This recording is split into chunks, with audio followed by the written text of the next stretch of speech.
کلام مقدس میں سے ہمارے لیے آج کی تلاوت پیدائش کی کتاب اس کا 21واں باب اس کی پہلی آیت سے پڑھیں گے، اسحاق کی پیدائش۔ اور خداوند نے جیسا اس نے فرمایا تھا سارا پر نظر کی، اور اس نے اپنے وعدہ کے مطابق سارا سے کیا۔ سو سارا حاملہ ہوئی، اور ابراہیم کے لیے اس کے بڑھاپے میں اسی معین وقت پر جس کا ذکر خدا نے اس سے کیا تھا اس کے بیٹا ہوا۔ اور ابراہیم نے اپنے بیٹے کا نام جو اس سے سارا کے پیدا ہوا اسحاق رکھا۔ اور ابراہیم نے خدا کے حکم کے مطابق اپنے بیٹے اسحاق کا ختنہ اس وقت کیا جب وہ 8 دن کا ہوا۔ اور جب اس کا بیٹا اسحاق اس سے پیدا ہوا تو ابراہیم 100 برس کا تھا۔ اور سارا نے کہا کہ خدا نے مجھے ہنسایا، اور سب سننے والے میرے ساتھ ہنسیں گے۔ اور یہ بھی کہا کہ بھلا کوئی ابراہیم سے کہہ سکتا تھا کہ سارا لڑکوں کو دودھ پلائے گی، کیونکہ اس سے اس کے بڑھاپے میں میرے ایک بیٹا ہوا۔ اور وہ لڑکا بڑا، اور اس کا دودھ چھڑایا گیا۔ اور اسحاق کے دودھ چھڑانے کے دن ابراہیم نے بڑی ضیافت کی۔ ہاجرہ اور اسماعیل کو گھر سے نکالا جاتا ہے۔ اور سارا نے دیکھا کہ ہاجرہ مصری کا بیٹا جو اس کے ابراہیم سے ہوا تھا ٹھٹھے مارتا ہے۔ تب اس نے ابراہیم سے کہا کہ اس لونڈی کو اور اس کے بیٹے کو نکال دے، کیونکہ اس لونڈی کا بیٹا میرے بیٹے اسحاق کے ساتھ وارث نہ ہوگا۔ پر ابراہیم کو اس کے بیٹے کے باعث یہ بات نہایت بری معلوم ہوئی۔ اور خدا نے ابراہیم سے کہا کہ تجھے اس لڑکے اور اپنی لونڈی کے باعث برا نہ لگے، جو کچھ سارا تجھ سے کہتی ہے تو اس کی بات مان، کیونکہ اسحاق سے تیری نسل کا نام چلے گا۔ اور اس لونڈی کے بیٹے سے بھی میں ایک قوم پیدا کروں گا، اس لیے کہ وہ تیری نسل ہے۔ تب ابراہیم نے صبح سویرے اٹھ کر روٹی اور پانی کی ایک مشق لی اور اسے ہاجرہ کو دیا، بلکہ اسے اس کے کندھے پر دھر دیا، اور لڑکے کو بھی اس کے حوالہ کر کے اسے رخصت کر دیا۔ سو وہ چلی گئی اور بیر سبا کے بیابان میں آوارہ پھرنے لگی۔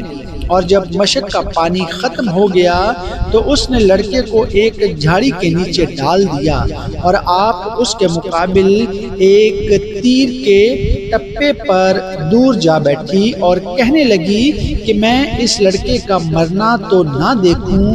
سو وہ اس کے مقابل بیٹھ گئی اور چلا چلا کر رونے لگی۔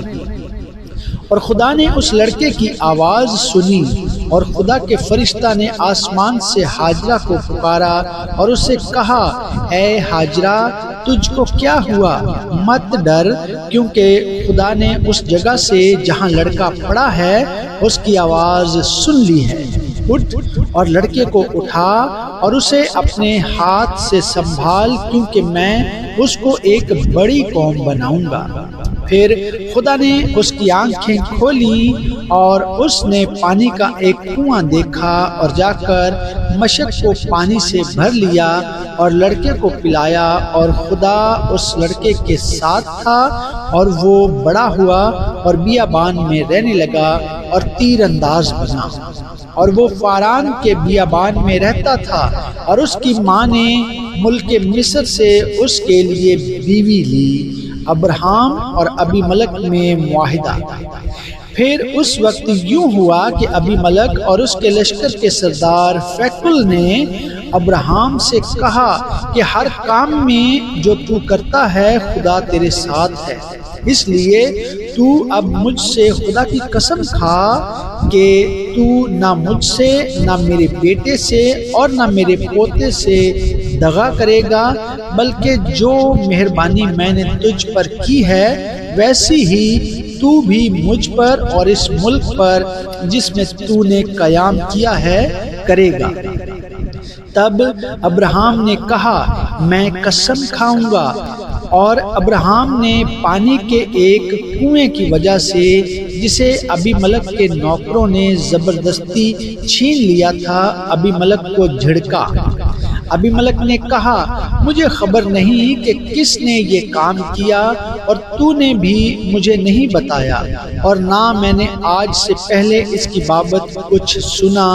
پھر ابراہیم نے بھیڑ بکریاں اور گائے بیل لے کر ابی ملک کو دیے اور دونوں نے آپس میں عہد کیا۔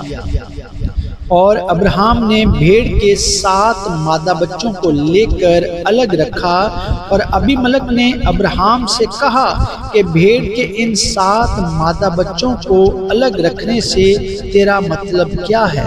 اس نے کہا کہ بھیڑ کے ان 7 مادہ بچوں کو تو میرے ہاتھ سے لے تاکہ وہ میرے گواہ ہوں کہ میں نے یہ کنواں کھودا۔ اسی لیے اس نے اس مقام کا نام بیر سبا رکھا کیونکہ وہیں ان دونوں نے قسم کھائی۔ سو انہوں نے بیر سبا میں عہد کیا۔ تب ابی ملک اور اس کے لشکر کا سردار فیکل دونوں اٹھ کھڑے ہوئے اور فلسطینیوں کے ملک کو لوٹ گئے۔ تب ابراہیم نے بیر سبا میں جھاؤ کا ایک درخت لگایا اور وہاں اس نے خداوند سے جو ابدی خدا ہے دعا کی۔ اور ابراہیم بہت دنوں تک فلسطینیوں کے ملک میں رہا۔ پاک کلام کے پڑھے اور سنے جانے پر خدا کی خاص برکت ہو، آمین۔